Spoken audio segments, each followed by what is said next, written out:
Hoy hablaremos sobre los partidos políticos, estos organismos de interés público que buscan agrupar la forma de pensar de los ciudadanos para tratar de ver la perspectiva de los temas públicos.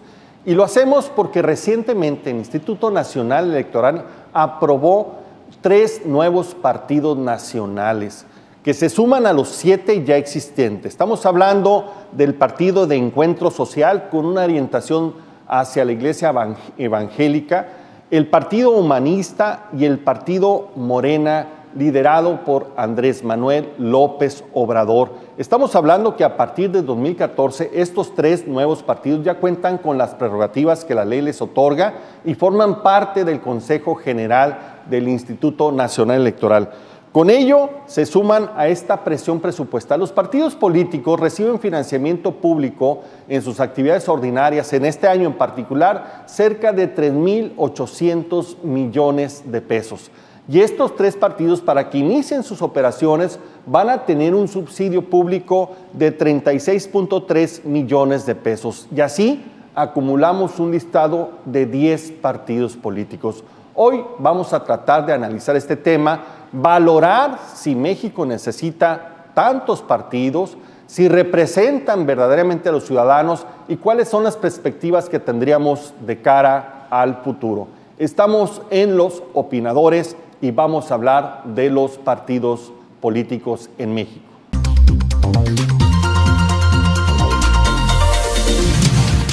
Vamos a tratar el tema de los partidos políticos y para ello invitamos a 2 expertos en el tema, al doctor Nicolás Pineda, investigador y académico del Colegio de Sonora. Nicolás, bienvenido. Gracias, Marco. Buenas noches. Gracias. Encantado de tenerte por acá. Y al doctor Daniel Carlos Gutiérrez, investigador y académico de la Universidad de Sonora. Gracias. Pues muy bien, vamos a entrarle de lleno. ¿Me podrían tratar de ayudar a entender para qué sirven los partidos políticos? La gente se pregunta en la calle, ¿para qué sirven? Nicolás. Bueno, teóricamente el partido es un órgano esencial dentro de los sistemas políticos. En teoría tiene 3 funciones. Uno es promover agenda, o sea, llevar iniciativas a las cámaras, al gobierno, o sea, llevar ideas, promover programas. Esa es una función. La otra es colocar gente de su ideología, de su línea de pensamiento en puestos públicos, básicamente, principalmente diputados, pero también en puestos ejecutivos, ¿no? Y la tercera sería promover la cultura cívica, la educación cívica, crear ciudadanía, ¿no? Yo creo que en México pudiéramos decir que se cumple, pero no estoy tan seguro, ¿no? Habría que revisar un poquito también la historia de los partidos en México. Venimos de un pasado todavía reciente de un partido que eran de Estado y los partidos se supone que deben de ser ciudadanos. Y yo siento que estamos en una transición también en los partidos. No han acabado de ciudadanizarse todavía los partidos. Todavía, sobre todo en el financiamiento, son apéndices del Estado, ¿no? O sea, el financiamiento condiciona mucho la naturaleza y la dinámica de los partidos. Pero originalmente, Daniel Carlos, los partidos representaban ideologías, que eran formas de interpretar la realidad, y teníamos así partidos de izquierda, teníamos partidos de derecha, teníamos partidos en temas muy especialistas, muy específicos, como el caso del Partido Verde, pero ahora como que eso no necesariamente responde a la clasificación que tenemos de los partidos, ¿no? No, sin duda. Bueno, de entrada, creo que hay que regresar a lo básico, ¿no? O sea, y lo básico es que los partidos luchan por el poder. Y es el poder político el que está en medio. Y la política no es otra cosa más que confrontación de proyectos, de discursos, de ideología. En ausencia de esos proyectos, de esa ideología, entonces tenemos que preguntarnos, ¿están funcionando? ¿Están cumpliendo esas 3 funciones que Nicolás dice? Uno, luchar por el poder, bueno, eso sin duda se está cumpliendo. Pero luchan por el poder para llevar a cabo un programa establecido, ¿no? Bueno, en ausencia de eso, vamos a revisar, luchan por el poder, representan los intereses, teóricamente, de la ciudadanía, y la tercera es educan a la ciudadanía. Aquí ya tenemos las preguntas básicas. O sea, funciona la primera, pero el resto, Y la ley es muy clara, tanto la ley anterior electoral como la nueva, habla de esas obligaciones. Y entonces la pregunta es, ¿están funcionando o solamente se están convirtiendo en instrumentos que operan en un ámbito que está más para allá de la representación, lo cual nos mete en un problema clave que es la legitimidad? Exacto. La legitimidad quiere decir credibilidad y confianza. Y ahí estamos en el suelo. Completamente. Todas las encuestas, todos los estudios de opinión pública hablan que los partidos políticos están en el suelo. Inclusive, sí, a veces por debajo de los policías que antes eran mal calificados. Claro. Y yo no veo a los partidos reaccionando, yo los veo muy contentos. Por esa ausencia de ideologías, es decir, tú lo señalabas, vaciado, es decir, ¿no? No hay una producción de contenidos, de discursos que permitan abatir los índices, los porcentajes tan elevados de abstención. O sea, se están peleando por un 52% de votación, en donde podemos separarlo entre el voto duro y el voto que realmente se emite libremente, vamos a entrecomillarlo.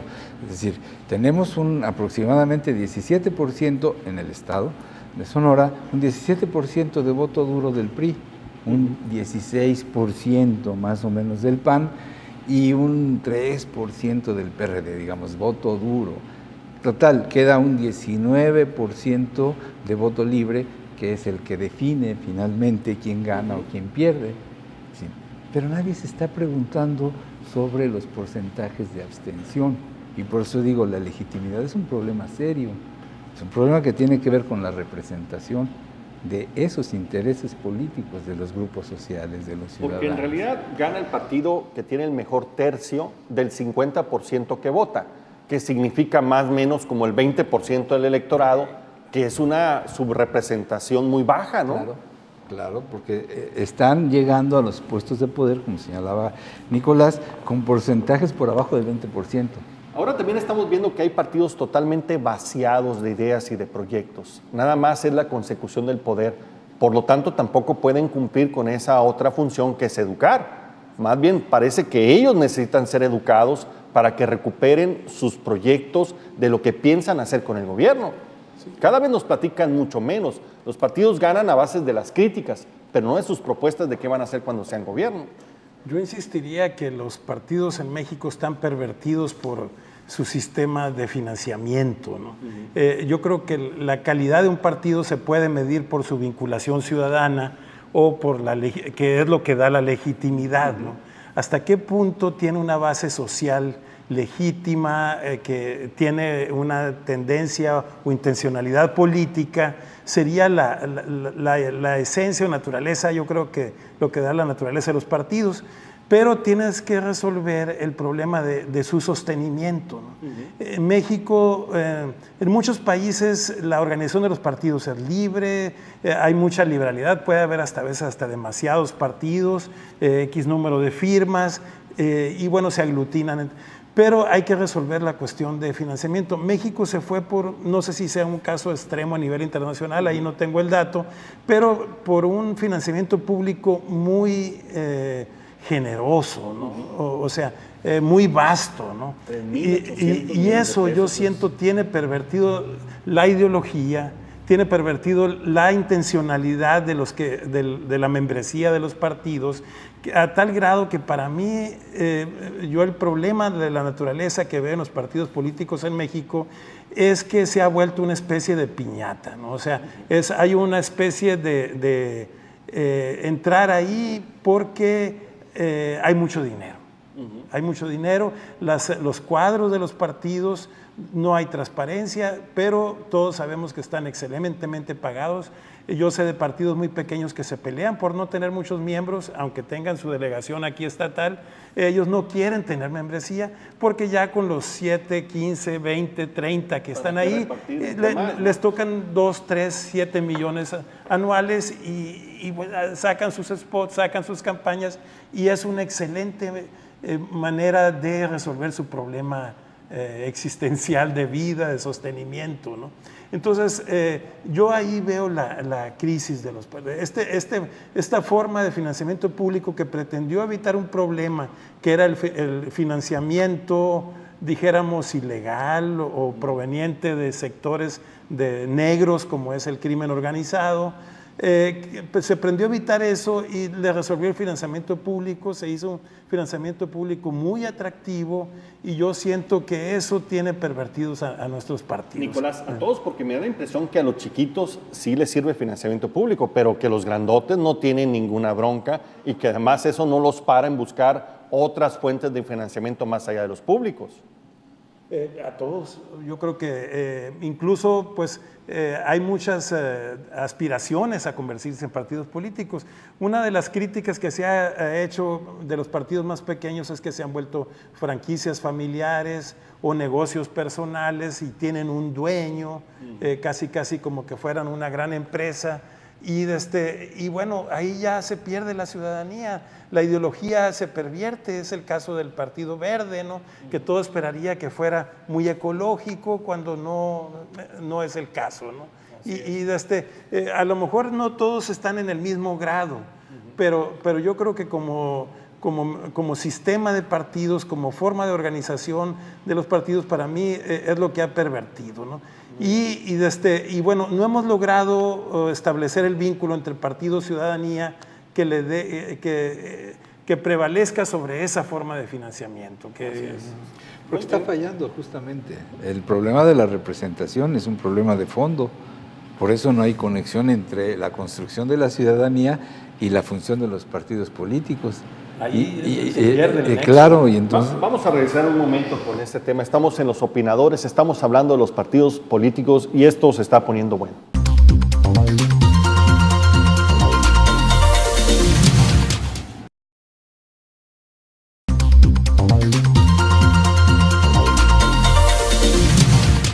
Estamos aquí en Los Opinadores y estamos hablando de los partidos políticos y yo les quiero preguntar, sí, los partidos políticos al momento que cumplen una serie de requisitos obtienen el registro y tienen acceso a prerrogativas, a presupuestos públicos, ¿no? Y a la oportunidad de participar en las elecciones.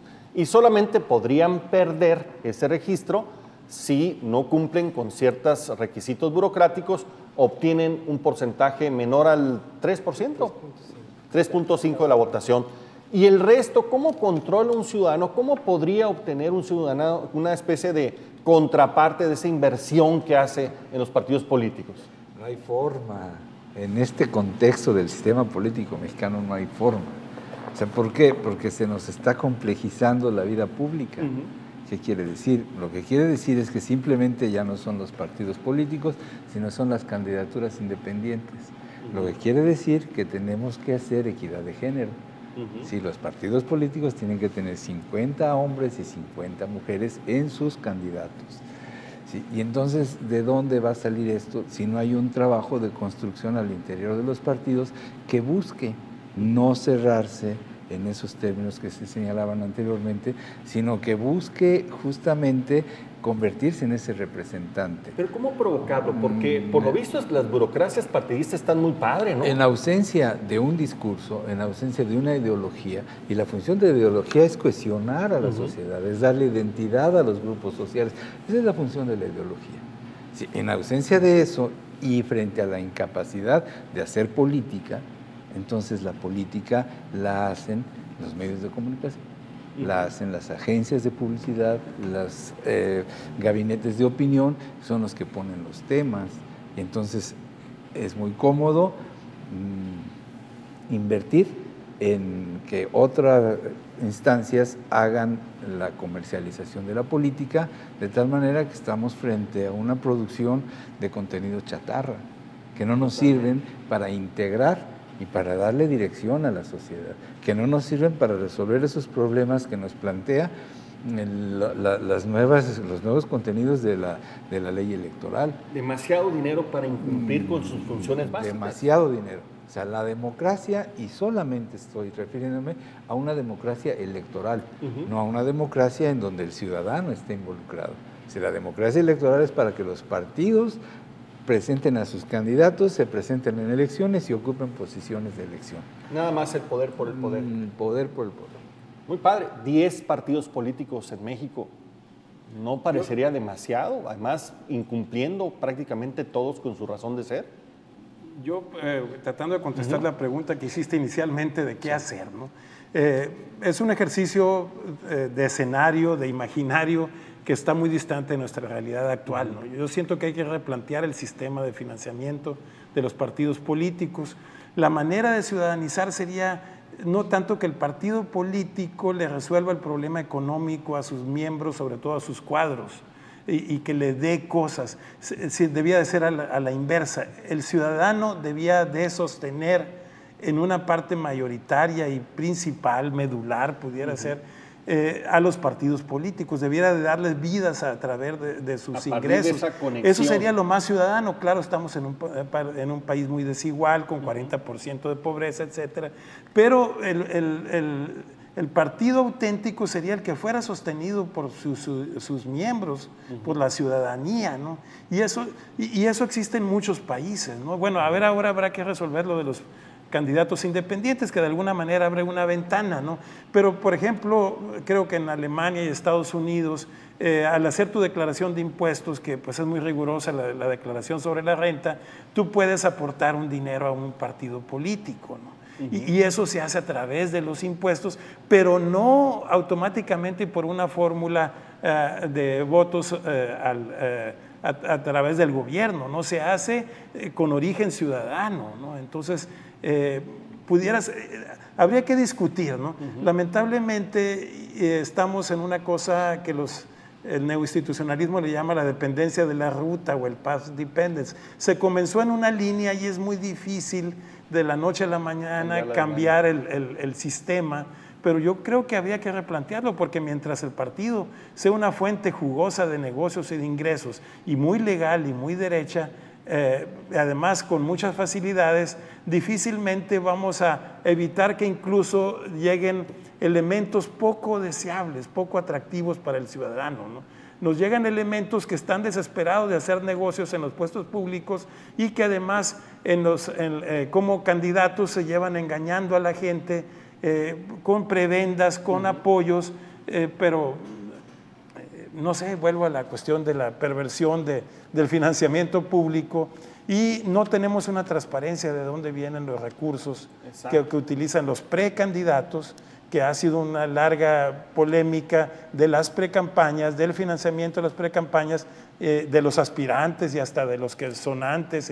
Y bueno, ahora se legisló para las precampañas, pero seguimos teniendo los mismos problemas, ¿no? Es otro gran problema que tenemos, la opacidad que existe en los financiamientos y en la forma en que se manejan los partidos políticos, y son recursos públicos los que manejan. Claro. Pero bueno, a mí me parece que el problema es político, ¿no? No es solamente de financiamiento. Sin duda es un problema grave, cuesta muy cara la democracia, cuesta muy caro los funcionarios de los partidos, pero el gran problema es la incapacidad de cumplir con esos tres elementos que Nicolás señaló al principio, ¿no? Que yo retomé de algún modo para ubicar el problema real, que es que la política está a la sombra. Pero ¿cómo definirías más específicamente el problema político? Pues el problema político es esa incapacidad de producir contenidos y proyectos de futuro, porque la política es ideología, es discurso y es futuro. No hay incentivos para ello. Y entonces, si no tienen cuadros intelectuales que estén generando contenidos, no recuperan sus documentos básicos, y podemos hablar por ejemplo, del bien común. ¿De dónde viene? Si preguntamos realmente a la gente que participa en los partidos que se mueven con esa lógica, pues a lo mejor no muchos saben de qué se trata el bien común, ¿sí? Y entonces no se recupera como un discurso. El partido tiene la obligación de estructurar un universo simbólico que convenza y que genere credibilidad en los ciudadanos, de tal manera que a través de eso se genere la orientación del voto. Exacto. Pero acá no. Acá el asunto es, vas a votar porque te voy a regalar gorras, sombrillas. O cuando llegue al poder te voy a compartir, te voy a dar el apoyo. Porque es la incapacidad de producir eso. Por eso decía, lo básico es la política. Y si la política no se está haciendo en ese sentido de producir discursos, de producir proyectos que se confronten, tu proyecto frente al mío, y que los electores decidan cuál es el mejor. Pero además, entonces, ese es el problema, y sobre eso montamos entonces un financiamiento que dice uno, pues esto es echarle dinero a un pozo sin fondo, ¿no? pareciera una historia de locos, porque lejos de los partidos de mejorar la democracia, estamos viviendo una partidocracia poco democrática que además constantemente viola hasta los derechos de sus propios militantes. Los tribunales electorales están saturados de querellas de entre los propios militantes que sienten violados sus derechos. Es increíble esto. Costoso, no es funcional, no responde a su razón de ser y además crean muchos problemas para tener una buena cultura democrática. Sí, yo siento que vivimos en un sistema de privilegios y de élites todavía, ¿no? Y todavía hay grados de acceso a la ciudadanía, ¿no? Si antiguamente teníamos un partido único, hegemónico, que era el que monopolizaba los puestos públicos y el acceso al poder público, ahora se amplió un poco a un sistema de partidos un poquito más amplio, pero yo pienso que se ha llegado a ciudadanizar ni se ha empoderado a la ciudadanía, se empoderó a los partidos políticos. Todos los partidos políticos controlan el poder y ellos han estado siendo muy celosos y muy cuidadosos de todas estas reformas que las hacemos cada 6 años o antes si algo importante acontece, en poner normas que cambian, pero ellos siguen quedando igual, ¿no? Ahora hicieron una serie de cambios, pero por ejemplo, se quitó la reelección, que era un elemento que privilegiaba mucho a los partidos. Bueno, los partidos se sostienen mucho en la no reelección, en los plurinominales, en las prerrogativas. Podemos seguir escarbando ahí, ¿no? Pero, por ejemplo, al quitar la reelección, se dejó, creo que los plurinominales también se pueden reelegir. Exacto. Y reproducen sus propios privilegios, Otra ¿no? vez lo mismo. Entonces, abren ventanitas, pero al mismo tiempo se ponen candados y se cuidan, y ellos difícilmente se hacen el harakiri, ¿no? Entonces, siguen comportándose como un coto de privilegios y de poder que realmente no le ceden a la ciudadanía. No hay una confianza real en la ciudadanía abierta, en el pueblo llano, por usar un término antiguo. Muy bien. Tú le dijiste la perversión, ¿no? No solo la perversión de la política, sino la perversión de la práctica partidista, ¿no? O sea, ese es uno de los grandes problemas. Los vicios han avanzado. Muy bien, estamos aquí en Los Opinadores, estamos hablando de los partidos políticos. Vamos a regresar en unos breves momentos.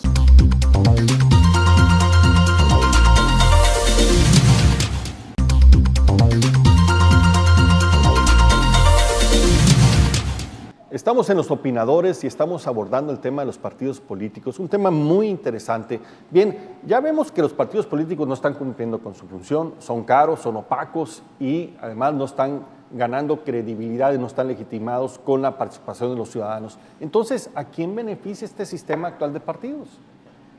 Pues bueno. ¿Quién es el ganón?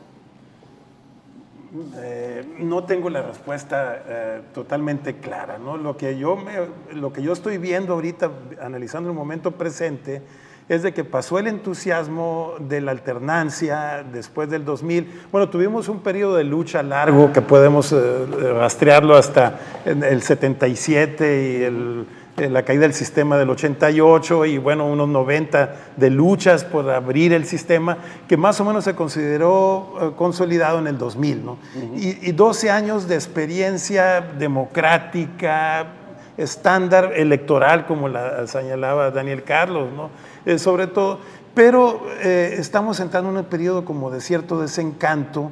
Hay un regreso del PRI, el partido largamente la lucha contra el cual se luchó para deshegemonizarlo, y lo que veo yo ahorita es indicios, a lo mejor intentos, a lo mejor no totalmente conscientes, porque o no se reconocerían, no sería un programa abierto, de restaurar cierta hegemonía, ¿no? No cancelar el pluralismo, no cancelar el multipartidismo, pero sí tener un grande y los 7 enanos, por llamarle de alguna manera, ¿no? Y se ve porque también hay una restauración paralela del presidencialismo y yo veo indicios muy claros del centralismo, ¿no? Una de las serios problemas de nuestra transición democrática es que los estados no lograron consolidar una transición democrática, ¿no? Por lo menos nuestras últimas experiencias, y en Sonora la veo muy claro, no fue un avance democrático la alternancia, ¿no? Y en ese pues sería otro tema, ¿no? Pero esta especie de no pasar a este nivel, a nivel nacional, pues más o menos fue clara, pero a nivel subnacional tuvo muchas limitaciones. Y ahí está, además de Sonora, está Coahuila, que nunca, bueno, y muchos estados donde hay actualmente desencanto en Puebla, y creo que también en Chiapas hay su circunstancia, en Oaxaca, Gavinocué, etcétera. Hay una serie de abusos que cometieron los gobernadores, y ahora se nos presenta como que el pasado no era tan malo, así como en la época de don Porfirio dijeron todo tiempo pasado fue mejor. Bueno, ahora resulta que hay unos que sí saben gobernar, y ellos lo hacen mejor, ¿no? Entonces, bueno, se centraliza ahora el sistema electoral con el INE. Sale hace años una ley de armonización contable, de que toda la contabilidad, bueno, hace mucho que está centralizado el sistema fiscal, ¿no? Y entonces, en ese marco, ¿quién se beneficia con esto? Yo siento que no es tanto una de la reforma política ni de los tres partidos nuevos. La lógica como que ha llevado a decir, pues, como que nos quieren decir, este viejo partido no es tan peor, pero... Y eso se me hace muy peligroso, ¿no? Hay una restauración, no sé qué opine Daniel Carlos o cosas así. Es un tema muy profundo. Yo lo que creo es que sí, existe un sistema de partidos, pero con partido hegemónico, ¿no? Sí, o sea, se recupera en todavía, ese sentido de la restauración, de la restauración, y me parece que viene una fase de largo aliento, ¿no? O sea, o de mediano, si quieren, o sea, de la hegemonía, de mantener la hegemonía. Aquí el gran problema a lo mejor no es ese, a lo mejor es que la política está sometida por la economía, ¿no?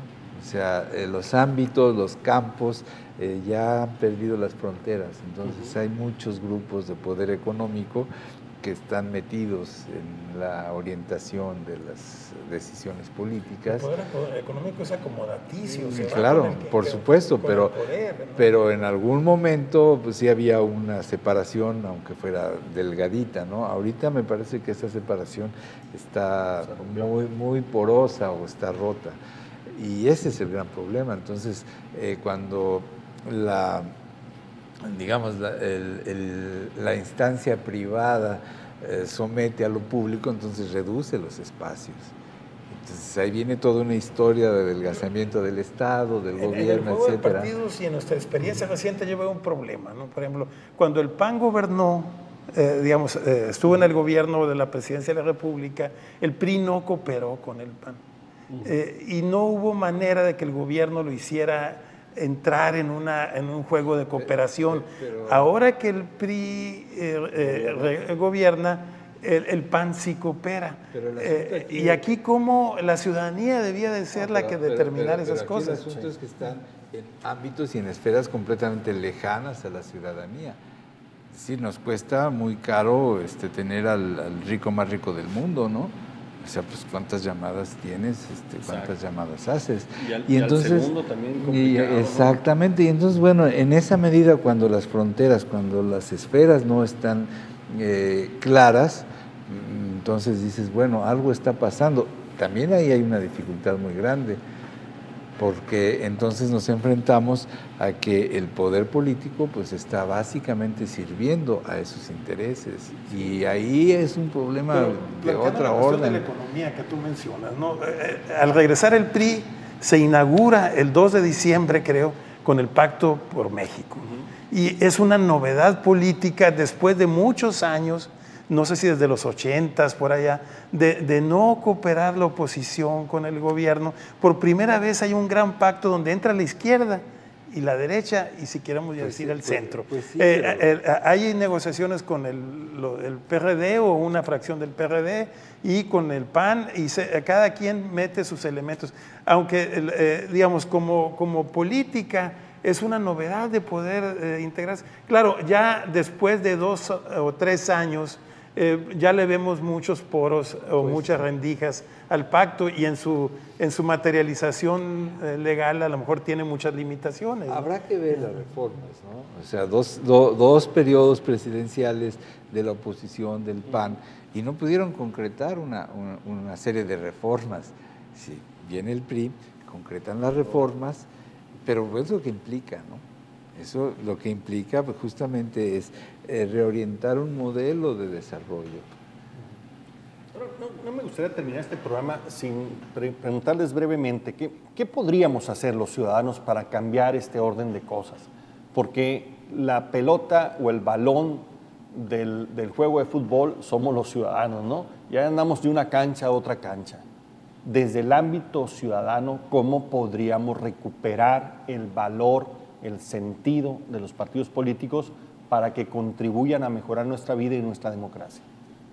La receta teórica, que no me gusta la palabra receta porque además no funcionan, pero la receta es los ciudadanos, y en México en particular tenemos un gran déficit de asociacionismo civil, de asociaciones, ¿no? Somos poco gremiales y nos acostumbramos al corporativismo de Estado, a que nos organice el poderoso, ¿no? Y queremos que nos organice el gobernante en turno, y él nos diga dónde nos va a ubicar, ¿no? Pero de ahí yo desprendería, como ciudadanos, primero, además de estar informados y de votar, hay que organizarnos, hay que agruparnos, hay que, como vecinos, como interesados en alguna actividad propia, que puede ser desde el... Bueno, las grandes democracias han surgido de las asociaciones religiosas, de las asociaciones deportivas o comunitarias y cosas así. Entonces, bueno, si queremos actuar individualmente, la gran diferencia que dijo Putnam del sur de Italia con el norte de Italia es que en el sur los individualmente querían relacionarse con el poder a través de palancas y a través de padrinazgos, ¿no? Y en el norte había más la vinculación horizontal a través de asociacionismo, ¿no? Y bueno, también hay unos autores ahí de Philip Miller. Finalmente hay que entrar. Sí, entonces yo diría empezar por promover asociaciones cívicas, promover grupos de interés común y de índole ciudadana, ¿no? Autosostenidos por los ciudadanos. Debemos de aprender socialmente los ciudadanos a que somos capaces de organizarnos y a mantener organizaciones que pueden ser poderosas e influyentes. Esa experiencia no la tenemos. Todavía agrupación que crece y que se organiza, agrupación que se vuelve antagónica y enemiga del poder. O la coopta, o la desaparece, o la nulifica, ¿no? Y bueno, en esa cuestión ciudadana yo vería pues una línea de conducta, ¿no? A principios de este siglo se habló mucho de las organizaciones intermedias como esa alternativa. Me parece que tiene mucha lógica. Las asociaciones o las organizaciones de empresarios, de deportistas, etcétera. Aquí la gran pregunta es quién las organiza, ¿no? Porque no se autoorganizan. Debe de haber ese movimiento molecular, y ese movimiento molecular sí se inicia con los individuos. Y ahí yo lo que creo es que tenemos que transformar nuestro pequeño gran mundo.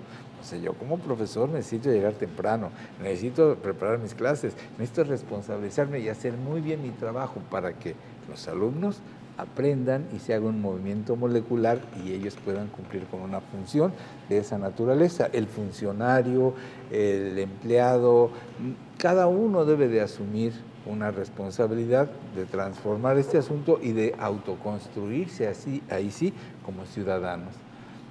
Chauffet, el secretario de Educación, decía, nos está fallando el civismo, ¿no? Pues claro que sí, nos está fallando la responsabilidad como ciudadanos. Entonces empecemos a construir Empecemos eso. desde nosotros.